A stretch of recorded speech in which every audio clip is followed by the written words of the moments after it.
Welcome to Quantum Ecosystem Conversations. I'm your host and moderator, Dolly Cheetah. Today I'm joined by Troy Keller, a leader in law, business, governance, trade, public policy, whose work spans economic development, innovation, and emerging technologies. While many conversations about quantum focus on the science and engineering, today's discussion explores a different dimension, which is policy. What is quantum policy? Why does it matter? Who shapes it? And how might policy influence the future of quantum technologies, commercialization, workflows development, and economic competitiveness? Troy Keller is from Dorsey and Whitney, and he brings a unique perspective to these questions, helping us examine how governments, industry, academia, and communities can work together to build a thriving quantum ecosystem.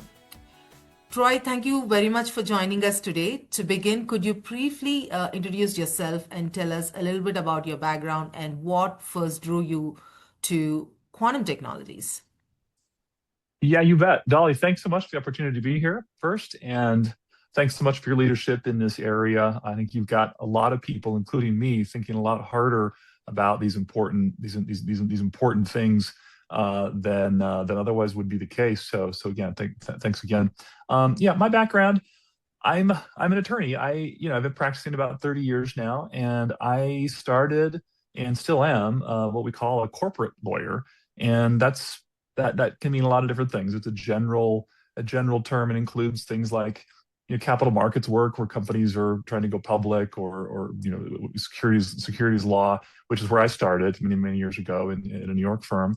And then it includes also mergers and acquisitions. It includes basic commercial work that companies do as they're doing deals between each other. It includes a lot on the business side, kind of business law at its most general. And so I didn't start doing policy work on Capitol Hill or anything like that. I've always been close to businesses, and I've been both at law firms. I've been in-house at companies, at some large multinational companies. And probably midway through my career, I started to have a bit of a mind shift. We always used to be, what are the rules and how can we best follow them? And that's important for any companies and always should be. But through experience and opportunity, we at times we said, we have a lot as our business or our client, we have a lot of valuable information, perspective that we think those who are setting the rules and creating the frameworks that businesses operate in, they might benefit from some of the things that we're seeing on the ground. And so we started to get engaged in the discussions, both at state, federal, international levels that kind of shape what businesses can do or can't do, or where technology goes. We started to get involved in those discussions, and really, Dolly, for a long time now, that's been an important part of my practice. Working with companies, working with policymakers to do things cooperatively in a way that benefits and provides opportunity long term for everybody. So that's kind of my background, how I've ended up. There's a lot more to it than that, of course, but I think for purposes of this discussion, that's good enough.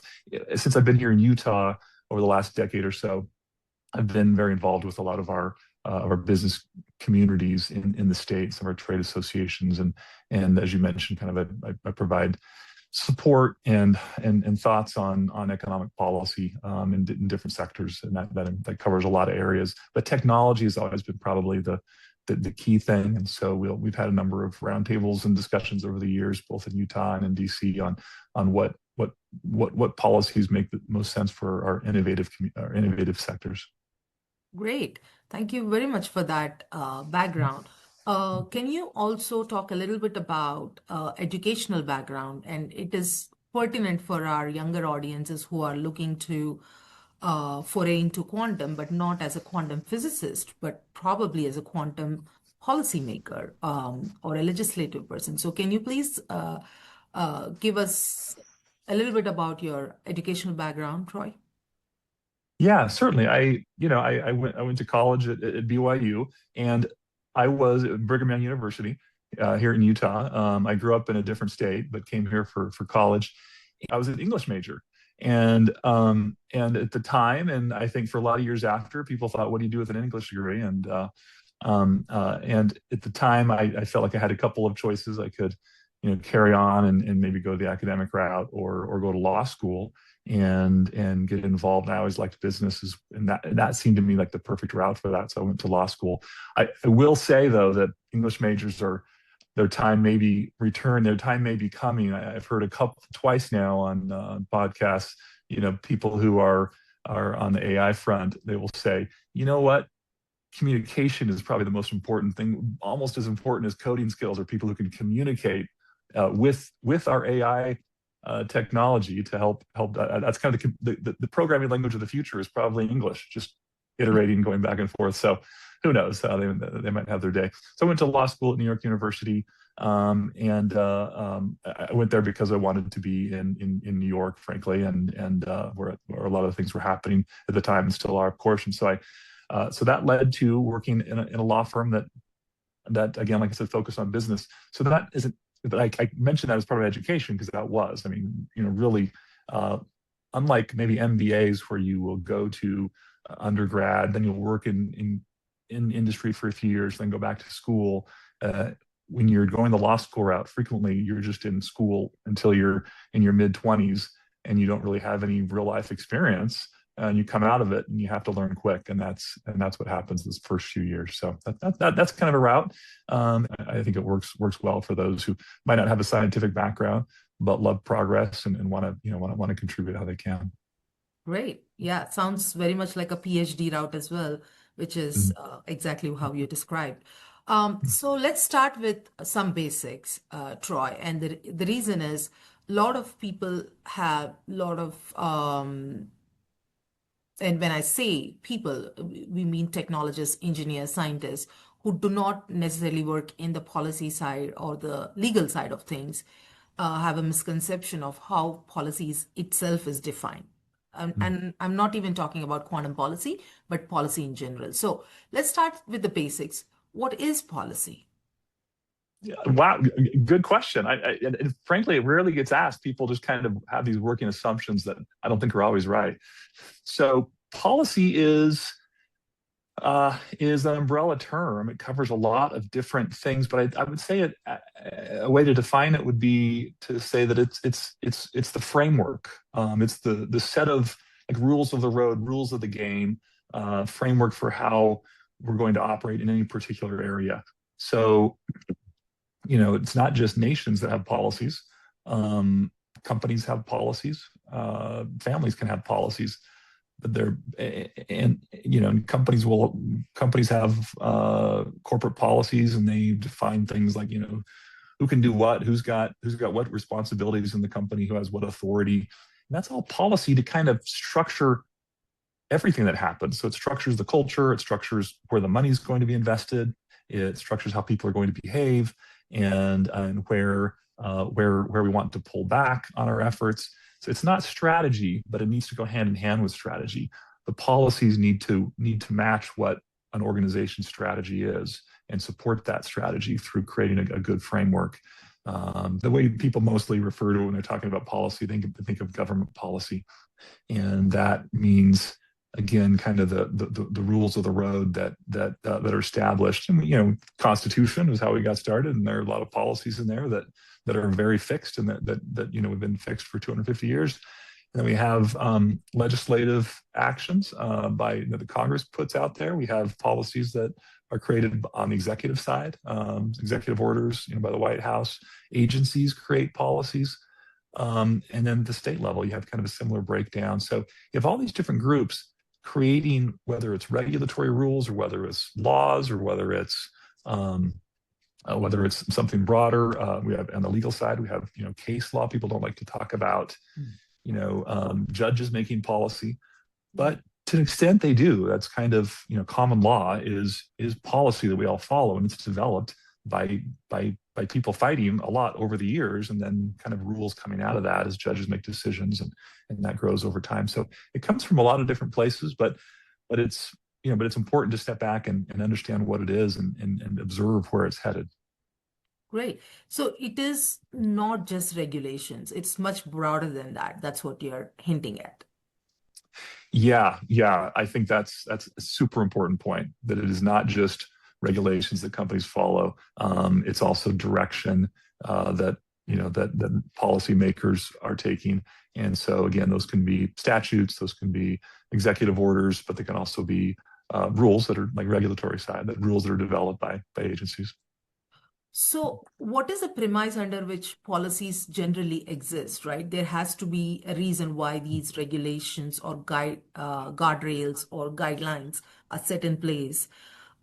What is the fundamental um, premise, and how is the policy actually developed and implemented?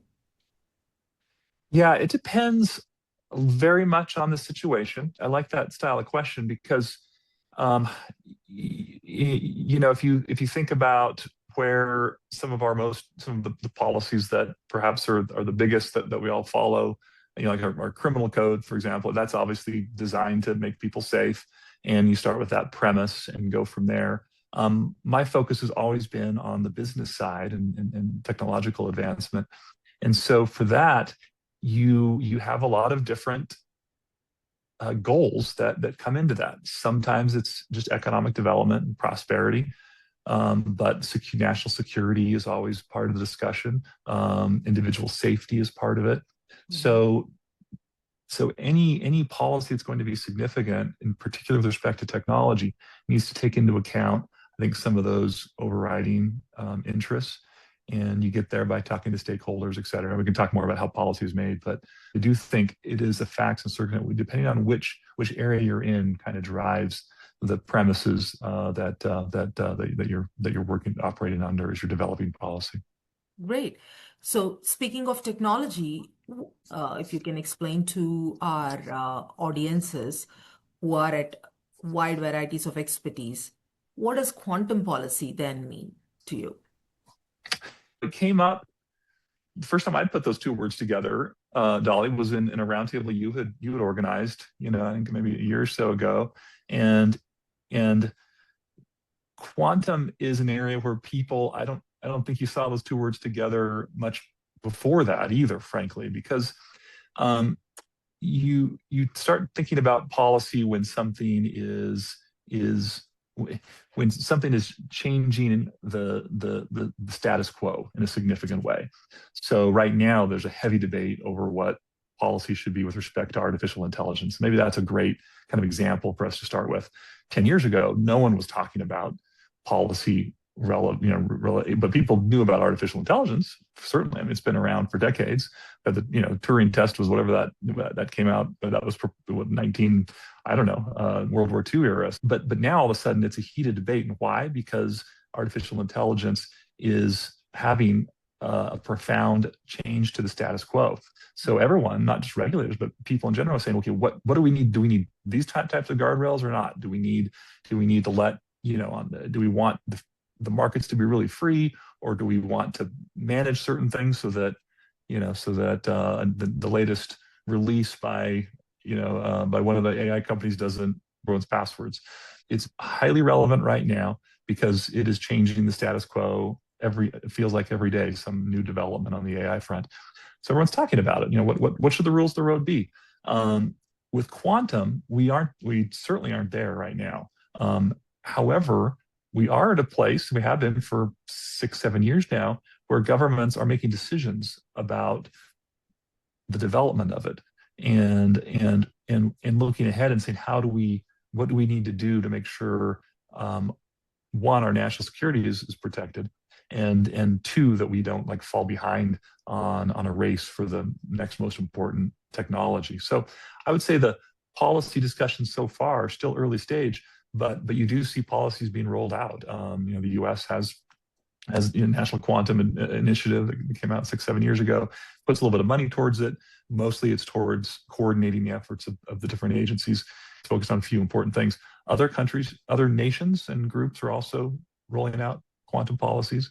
We can talk about kind of the European system, but China is the one that does policy the fastest because there aren't too many decision makers, not too many cooks in the kitchen there. So they've committed, I think I saw 17 billion in their most recent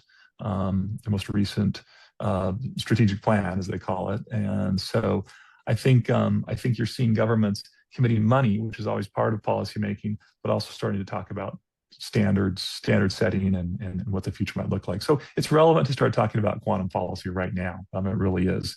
It's not as hot and heavy again as like AI is, but it's an important time to start talking about it.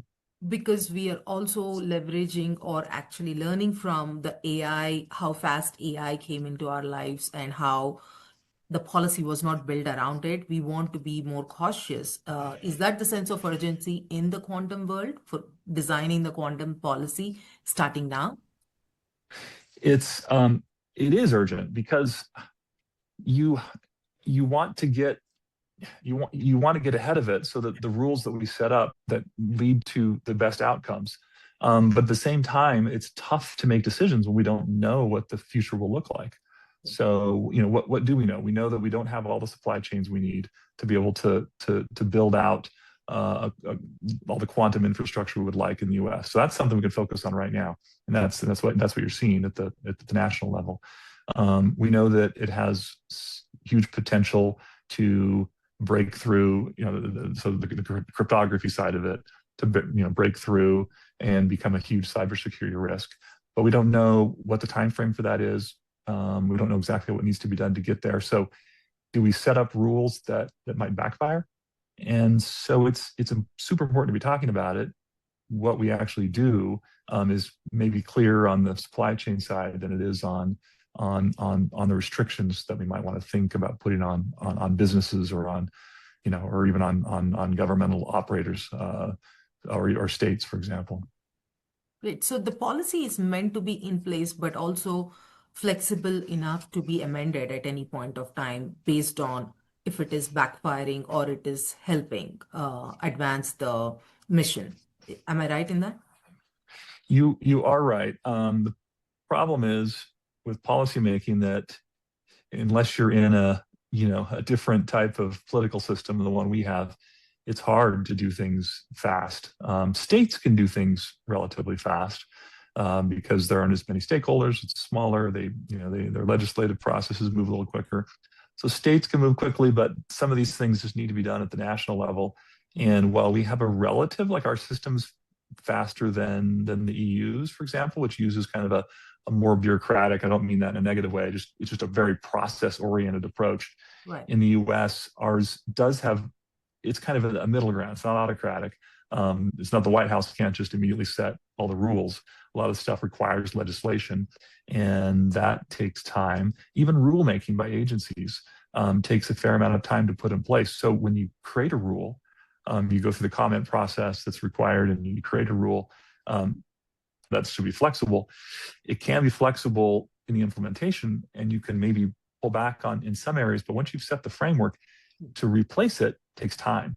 So it is important to try to get it right the first time around.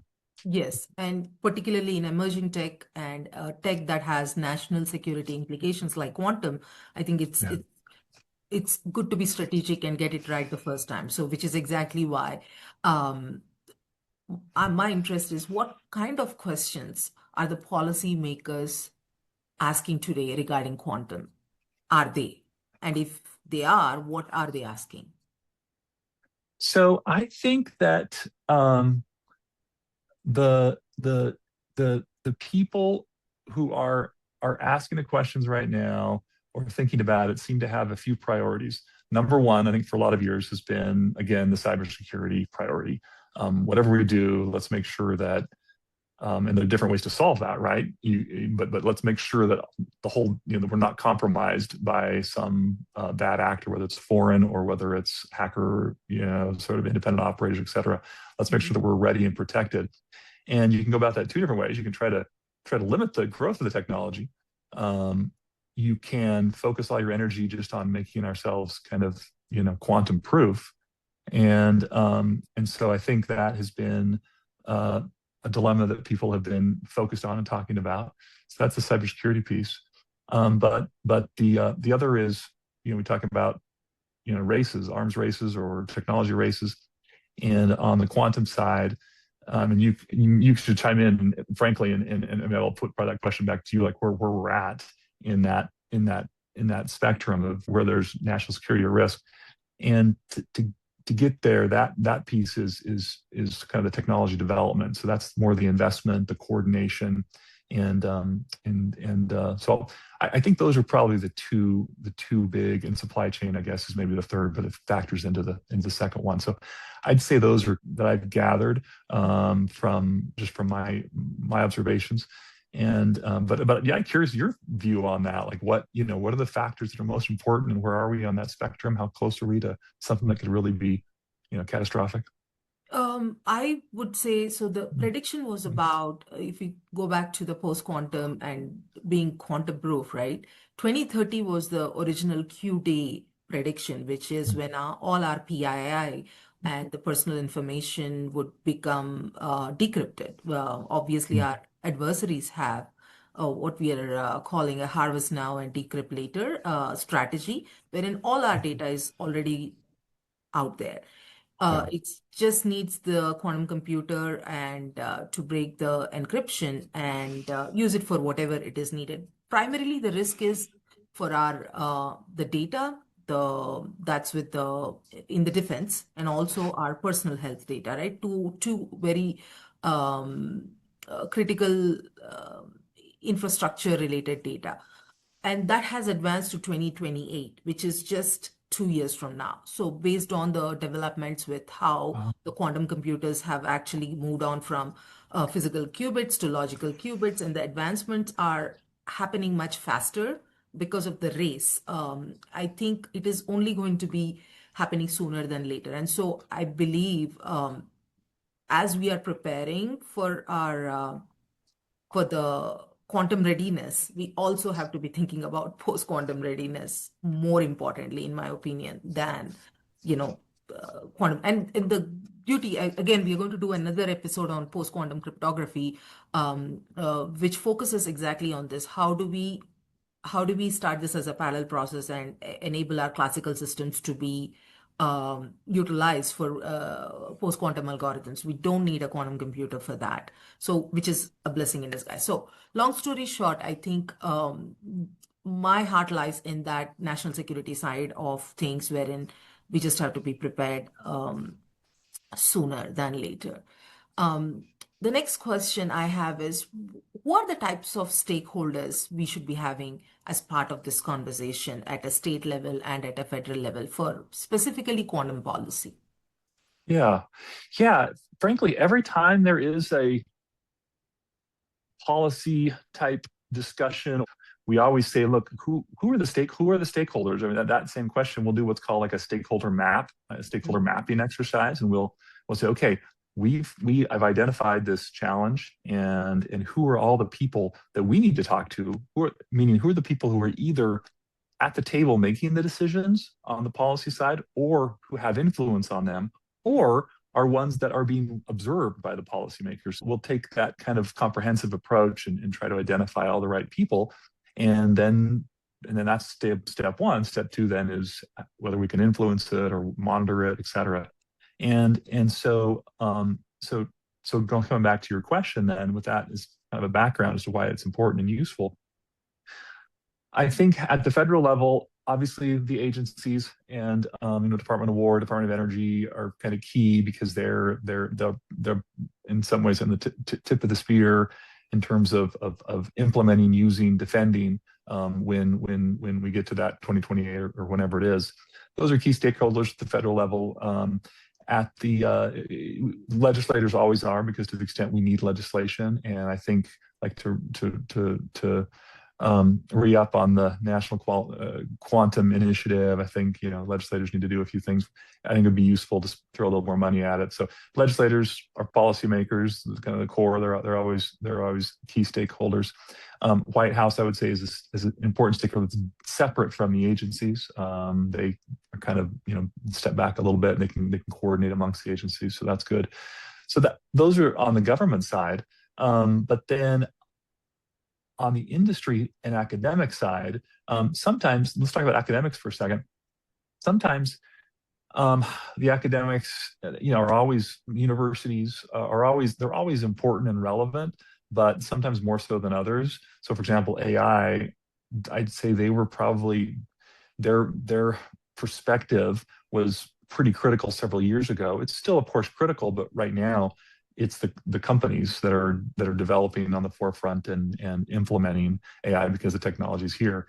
Quantum academics right now are a little more important than maybe they will be 20 years from now on quantum, on this issue, because because the science is still being developed and rolled out. So I'd say academics are important stakeholders, universities, and then industry, of course.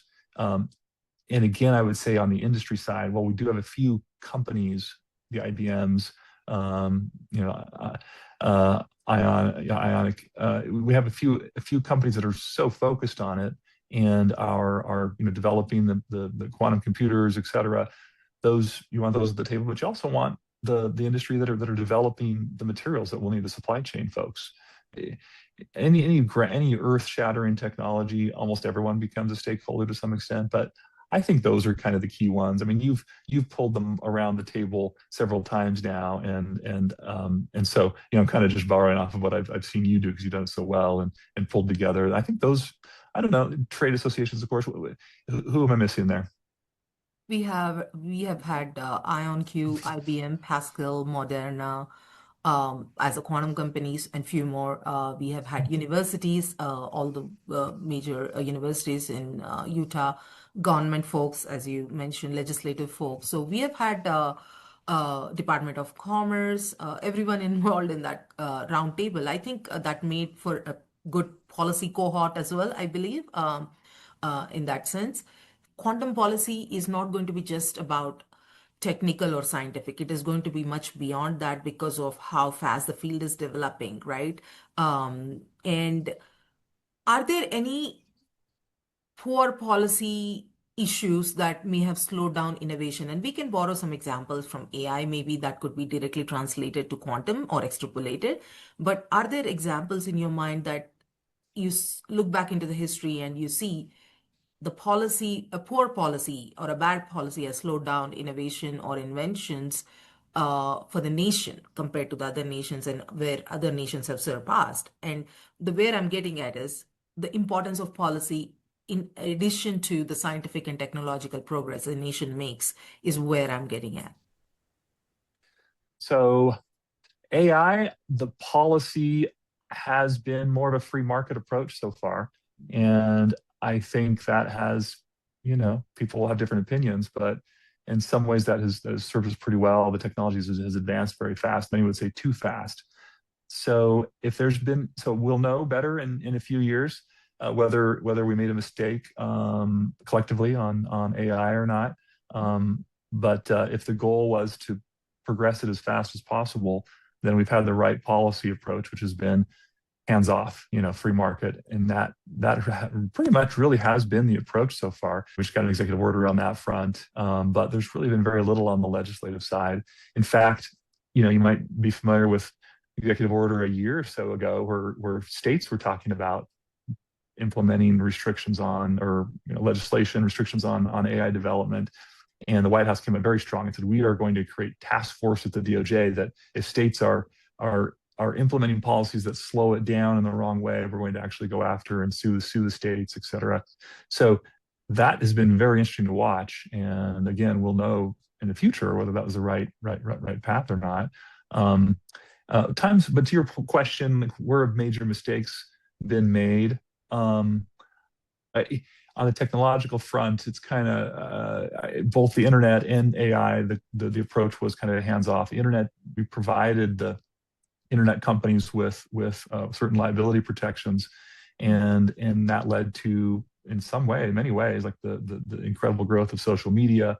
So I think to some extent, we probably, if you look at the harms that we've seen, to some extent, maybe that was a mistake. I think that could have maybe been a little more nuanced.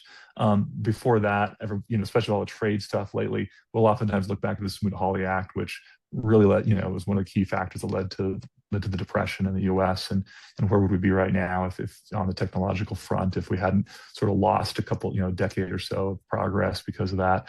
So yeah, policies can be disastrous. I think generally, people, if they don't get them right, at least they don't get them terribly wrong. So I think generally we've done pretty well on the technology front.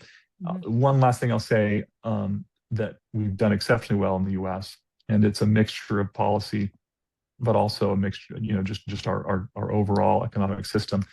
We have, through tax incentives, through our educational system, we have promoted, well, our legal system, our bankruptcy approach, we have promoted entrepreneurialism more so than any other nation. And so that has led, the reason we're a leader in the technologies that we lead in now owes directly to that. We have, and I think that's an opportunity that policymakers will think hard about with quantum as well. Our biggest advantage may not be on the science side, but boy, we're going to be able to innovate and come up with use cases and models and approaches probably faster than anybody else, just because of that amazing entrepreneurial system we have, where we promote entrepreneurs, we fund them, we have the most venture capital, the most private equity of anywhere in the world, all centered here. We put them in ecosystems. We are very, very good at that, and that's because we created a system through policy that enables that and promotes that, and that is probably by far, as a nation, biggest advantage when it comes to technological development. That'll be the same with quantum. I have no doubt. Absolutely. And I agree with you fully on that. But I also have a disclaimer, because if if we are so good at innovation and inventions and intellectual property creation, going back to my background in patent law, and you have Mm. interfaced as a lawyer with intellectual property law as well, is why do the nations, like China, actually ended up creating a lot of intellectual property, um, orders of magnitude higher than United States in sensing, networking, and also in communication and compute as well. Now, every day it's changing, but they are far ahead than United States. So how is that our spirit of innovation is not translating to what is actually a property, which is the intellectual property? Yeah, and are you measuring that like with like number of Number patents of patents. filed, et Yes, cetera? let's Yeah, just yeah. take the number of Yeah. patents filed in Yeah. each of these verticals. Yeah. Well, here I will speak purely on opinion, because I'm not an expert on the Chinese system. But I've had many clients, both U.S. and Chinese, frankly, that we supported and worked with over the years. I have a grounds for an opinion, and so in my view, I think what you said is right. There's a significant amount of innovation that happens over there, and here is what I would attribute that to. One thing that China does better than anyone else in the world. I want to have a massive population. That always helps. Yeah. Two, they fund things through the scale of investment overall that they're able to make, kind of dwarfs. Our economy is larger, but they are willing to finance things much more readily, from the top down than we are. And when they create the national strategic plans, Yeah. gads of money are going to flow towards things. And that doesn't just go to investing in companies. Frankly, most of it goes to like the scientific endeavors. So I think that leads to maybe some of the advantages that you described. Again, this is my opinion. I think it leads to some of those advantages the hyper financing, the hyper growth in manufacturing. I think can definitely lead to that. There's a reason that they haven't quite caught the U.S. on semiconductors and in other key areas, is because the entrepreneurialism they have great entrepreneurs there. I don't mean that, but I think that the magic that we have in different parts of the U.S. where where we have such risk takers, I don't think that exists in other parts of the world, including China. So, they have their strengths and we have ours, but I think capitalizing initiatives is something they do probably better than we do from the top down. Yeah. So speaking of national and state level, right? So does federal government appoint like a cohort or a task force when there is an emerging tech? And what does that cohort or the task force comprise of? Like, is it several private companies, public-private partnership institutes? And how is it done at the state level as well? Yeah, no, good question. In short, there's no like formal blueprint that is applied across the board to everything. Different agencies take leadership in different areas. So if it's financial technology, you'll see this the CFPB, Consumer Finance Protection Bureau might lead out in terms of pulling people together, and they'll have councils, they'll have boards.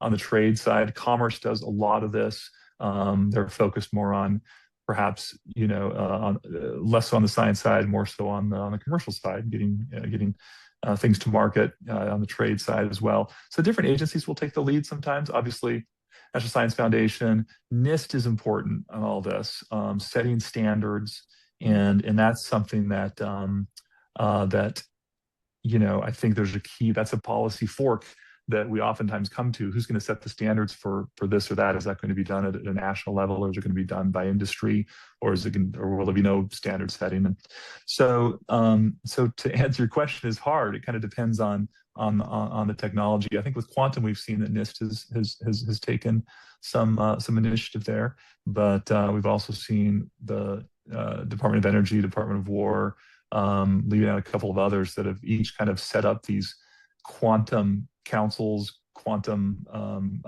projects. That's why this executive order that we're all kind of waiting for. There's been one that a draft was kind of secretly shared earlier this year, and that's where the White House would try to grab and coordinate a lot of these different efforts. So that's, I think, where we are at the national level. At the state level,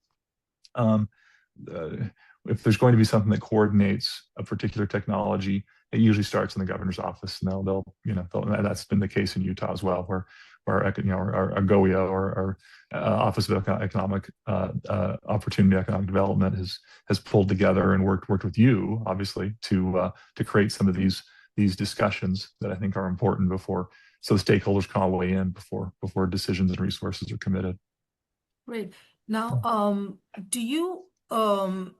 can you talk a little bit about the national level initiatives we are doing as part of our cohort with the Governor's Office of Economic Opportunity? We are leading this Utah Quantum Initiative. But at the national level, there have been several states who have done that successfully, but there are federal level initiatives as well. Can you enlist a few of them and what the purpose was for each of them at high level? The National Quantum Initiative, and that's focused a little bit more on the commercial side of it, and getting people to be looking ahead and saying, assuming the quantum technology comes into its own in a few years, what are we going to do at the places in the country that have the manufacturing capability, that have the technology, the venture capital to produce commercial solutions. So those quantum centers have been set up in a few places. I think the one out west is New Mexico, Colorado kind of joined together, and there are a couple on the East Coast, and so there aren't that many of them though, but those are organized, coordinated on the back of that legislation. I think that DARPA is doing a few things, but so it's kind of like what I said before. Different agencies are doing different things. And the federal government has become so big and so differentiated that you'll see those coming through different places. I think even the SBA has some programs that provide funding for startups, and so again, you see it coming from different directions. But I think the most obvious have been those, like the Elevate Quantum initiatives that have come out indirectly from that legislation several years ago. Great. So NQI, right? National Quantum Initiative is almost 8 years now ago, I believe, 2018. So that was a product of the policy that was done at the national level. Am I right on that? You're exactly right. Yeah, and we talked about China committing sort of 17 billion. For reference and scale, that committed, I think, just a little bit over $1 billion, maybe close, a little under 2 billion. And the reauthorization of it would maybe commit a couple more billion. So it sounds like we're not doing nearly as much as maybe China, but that's not factoring in everything, because that is, like this executive order, was a little bit of a coordinating effort and standard setting initiative. And so it's super important, again, because we need some kind of coordination. However, Department of War, Department of Energy were each sort of out of their budgets been committing close to $1 billion each year on quantum issues, quantum projects. I don't know what the full number would be that's coming out of the federal budget, but it's multiple billion per year. Great. Now, can you shed a little bit light on Europe as well, or any other nation other than United States and China in the quantum race? Yeah, Europe is always interesting. They, I mentioned their policymaking system a little earlier. The game has all been at the European Union level, and so in Brussels they have a system where it's very process oriented. In the U.S., we have our regulatory bodies individually have, I would say, pretty fulsome processes they follow. But because of our democratic system, we can cut through that at times when we need to. And whether it's from the executive level or even in Congress, we can make changes on a dime. But because politically it's hard to do big throws like that. In the US, those happen very rarely. You see them when there's maybe a crisis, like with COVID, our most recent one. All of a sudden, you saw some major legislation. So in Europe, you don't see that real potential, at least from my observation, to do the really big things when there's an emergency. And so what you see are this long regulatory process that rolls out over many years, and people can kind of sit back and say, "Yep, I know." I know what's in the hopper. I can see it rolling through the system. They talk to all the stakeholders. They talk to, the nations all get kind of to chime in. Industry gets to chime in. It's this lengthy regulatory process, but it always seems to come to this inevitable conclusion of a large regulatory framework. It doesn't ever, with few exceptions, it doesn't really just stop at some point and say, oh, never mind, we're not going to do that. It just keeps rolling through, and then pretty soon you've got a regulatory framework. That's why, we talk about European Union sometimes being the tech regulator of the world, right? Because they sort of develop these significant frameworks, whether it's on data privacy or gatekeepers on the internet. They come up with these significant frameworks that regulate policy, right? Regulate industry and technology. On the quantum side, I haven't seen anything restrictive yet, but we are seeing as a standard setting approach being rolled out, and in those standards, I think Europe would love to be the standard setter on quantum for the world, and we'll see how that shakes out. But they have a good chance of doing it again, just because of their system. Yes, and also DARPA, as you mentioned before, the QBI, Quantum Benchmarking Initiative, has been doing fabulous with respect to setting these benchmarks for the qubit modalities versus the number of qubits. I think most of the advancements in the recent years have accelerated because of that QBI that's led by DARPA, in my opinion. So it's more than just scientific or technological progress, but also it's like a race to economic competitiveness and national security at large. So, Troy, one question is, what if we ignore the quantum policy as a society? What are your thoughts on that? Yeah, I mean, there are times when a hands-off approach is pretty can be great. If you're trying to have something advance very quickly, but there are times when a hands-off approach actually kills a technology or kills advancement, and that's because trying to think of a good example. Maybe you can help me, but sometimes if everyone's not working towards the same, it's not end goal, working towards using the same standards. Again, maybe that's the best example. Then you come out with all these fractured and different types of products that don't interoperate very well. It makes it hard to really innovate because, imagine an internet that didn't have the open settings that it did, and you wouldn't have internet. You'd have a bunch of kind of small networks. You go back to where we used to be in the 80s, and so having something to at least set the rules of the game can be very helpful in benefiting technology and speeding it along. So with quantum, I think the coordination that we're talking about at the federal level would be quite important there. But beyond that, I think to develop it, then I'll go back to the general principle that kind of hands off tends to lead to the fastest development. The other thing, though, is there's we touched on the basic science. If the universities don't have the funding to do the basic research, that's not something that companies are as equipped to do. Maybe they were 50 years ago in the U.S., but these days there's an expectation that profits will come soon, and so companies over the last several decades have kind of really narrowed the amount of basic research that they do and rely on universities for that. So I think when you think of policy as where are we going to invest taxpayer money, we can we're never going to match China on that front, but we can do a fair bit by giving more to our universities with specific goals around quantum. That would help a lot. And then the other place where we do excel, and what we can do both at the federal and state level is encouraging more entrepreneurialism, and that can be through grants, through SBA loans, et cetera.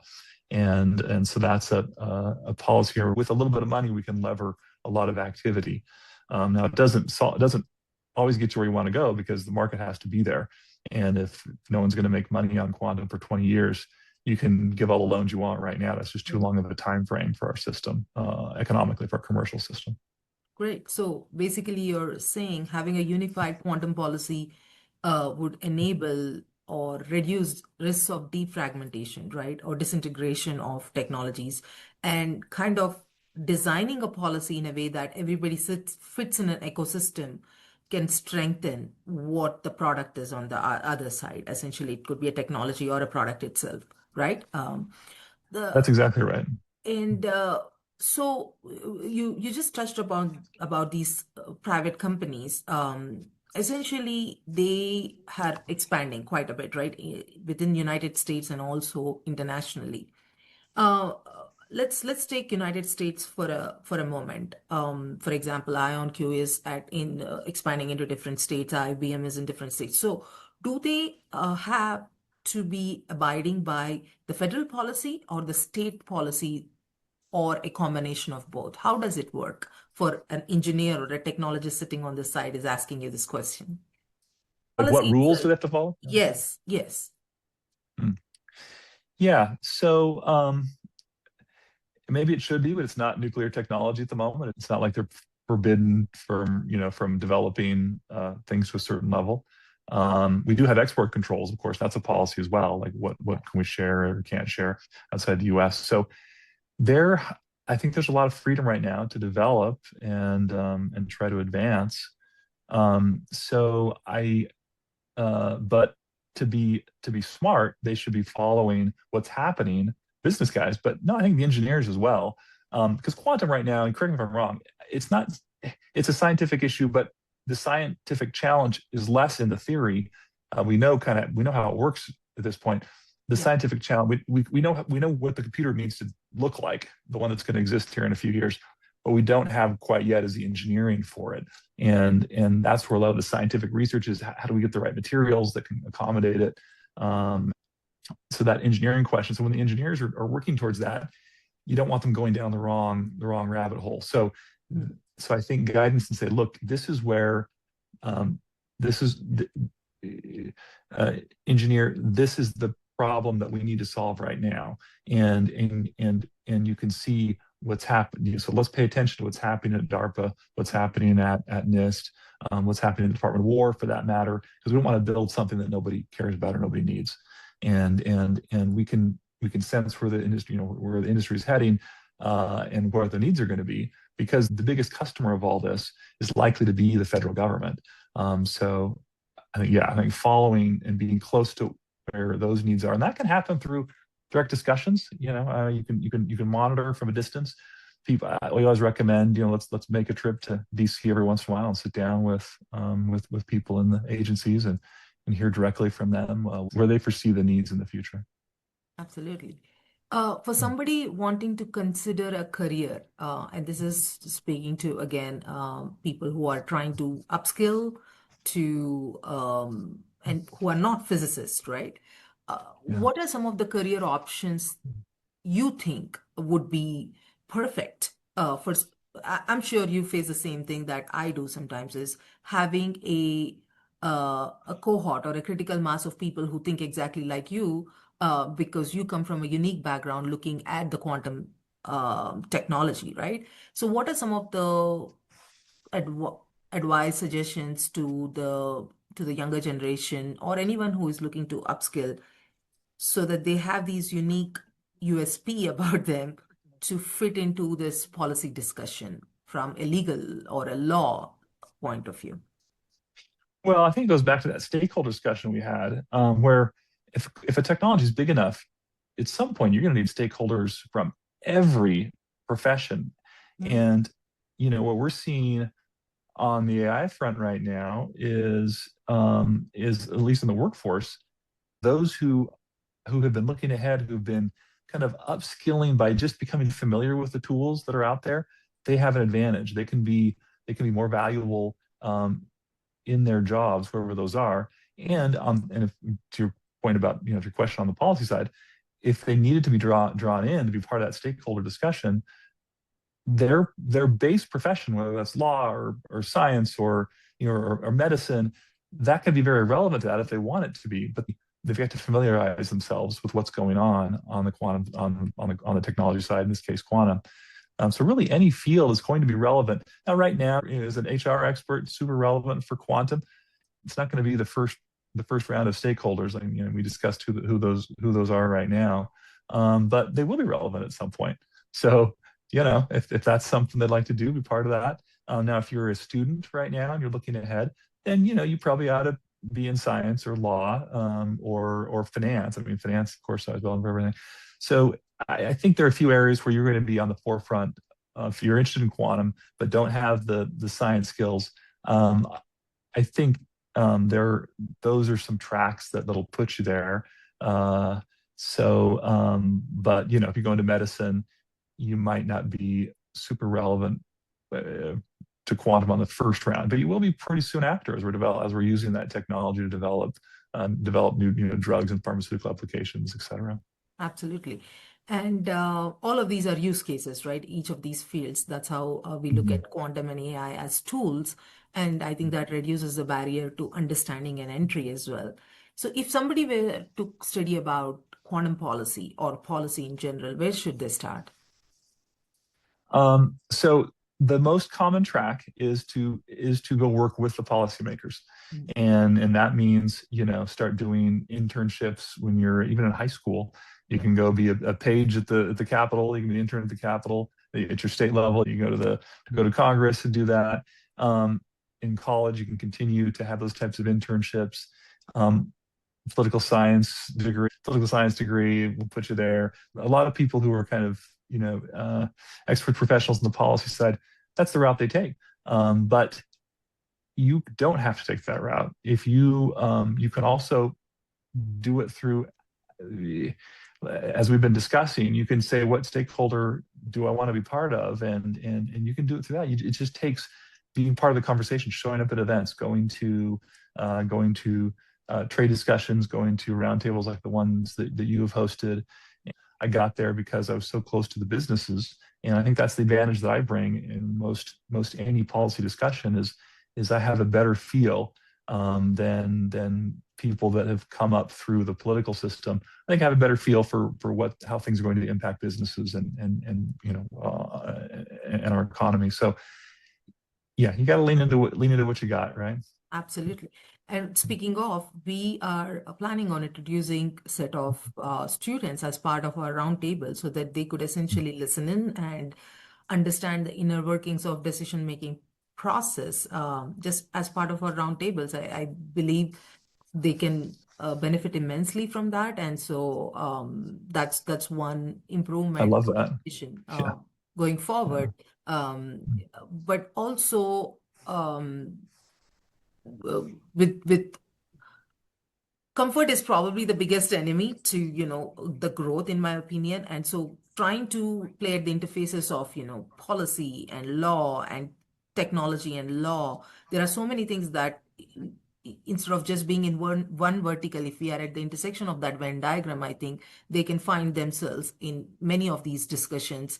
And one saying goes, right, that if you're not at the table, you're on the menu. So Yeah. it is something very important to shape the quantum policy at large. So one last question. What is the message you have for business leaders, policymakers, educators, and technologists to take away from this discussion today?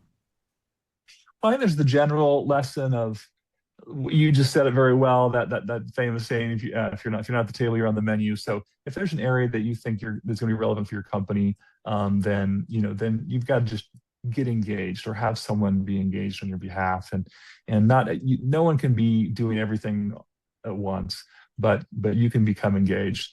How relevant will quantum be for your business? And I think that you and I believe that, like AI, it'll eventually become relevant to everybody. If you're a plumber, maybe it's not super relevant for a few years. But if you're almost anything else, especially if you're a large organization, you need, like, the quantum readiness that you described, that I know that you're a kind of a leader, real knowledge holder. Every organization needs to be thinking about quantum readiness and talking to someone like you to make sure that they're there, because in a couple of years, their whole franchise could be at risk if they're not ready. Great, great. So, Troy, thank you very much for joining us today and for sharing your thoughts. Our conversation really highlighted the future of quantum technologies is not just about scientific breakthroughs and technical innovation, but also about policies, partnerships, workforce investment, and ecosystem development needed to translate capability into impact. And thanks again for joining, and